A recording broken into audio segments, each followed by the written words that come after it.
আছে, আমি সেভাবেই পড়ার চেষ্টা করছি। লিখছেন আমাদের প্রিয় মডারেটর এবং স্টোরি টেলার মোস্তফা আলম রোমান। আশা করি ঘটনাটি শোনার পর হাসি, কান্না, রাগ, দুঃখ এই সবগুলো অনুভূতি আপনাদের মাঝে কাজ করবে। ব্যাপারটি কাকতালীয় হলেও সত্য যে গত ঈদে আমি একজন আপুর ঘটনা শেয়ার করেছিলাম, যা আপনাদের মাঝে একটি মিশ্র অনুভূতির সৃষ্টি করেছে। আজ আরও এক আপুর ঘটনা শেয়ার করব, যার ঘটনাটিও আপনাদের মাঝে একটি মিশ্র অনুভূতির সৃষ্টি করবে।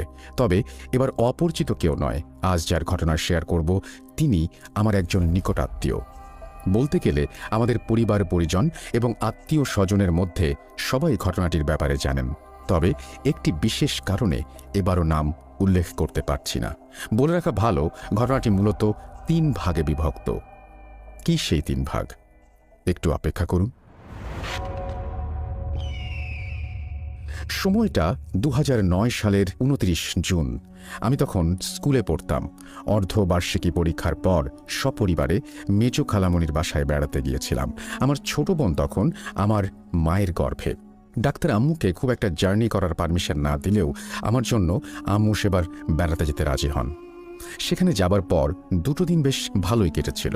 তবে একদিন রাতে দেখলাম আম্মু এবং খালামণি অনেকটা আতঙ্ক আর ভয় নিয়ে কার সাথে যেন ফোনে কথা বলছেন। বয়স কম হওয়ায় ব্যাপারটা তখন পাত্তা দেয়নি। কিন্তু ওই ঘটনার পরের দিন সকালেই আম্মু আমাকে ঘুম থেকে তুলে কোনো কথা না বলেই সোজা রাজশাহীর উদ্দেশ্যে রওনা দেন। আমি কেমন যেন বোকা বনে গেলাম এবং মনে মনে খুব বিরক্ত আর কষ্ট পেতে লাগলাম।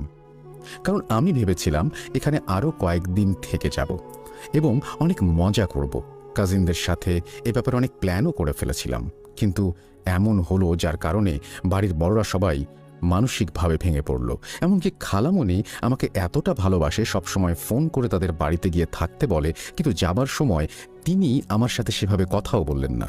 যা হোক, ছোট ছিলাম তাই বিষয়গুলো বুঝতে পারিনি বা আমার সাথে ব্যাপারটা নিয়ে খোলাখুলিভাবে কথাও বলেনি।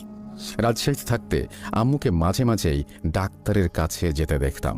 তাই খালামণির বাসা থেকে রাজশাহী ফেরার পথে গাড়িতে বসে ভাবছিলাম আম্মু হয়তো একটু অসুস্থ বোধ করছেন। এটা গ্রাম, এখানে কোনো ভালো ডাক্তার পাওয়া যাবে না, তাই জন্য হয়তো রাজশাহীতে ফিরে যাচ্ছেন। যা হোক, এরপর রাজশাহীতে ফিরে আসি। সত্যি বলতে আম্মু প্রেগনেন্ট হবার পর থেকেই আমি আর আব্বু আলাদা রুমে থাকতাম। ছোটবেলায়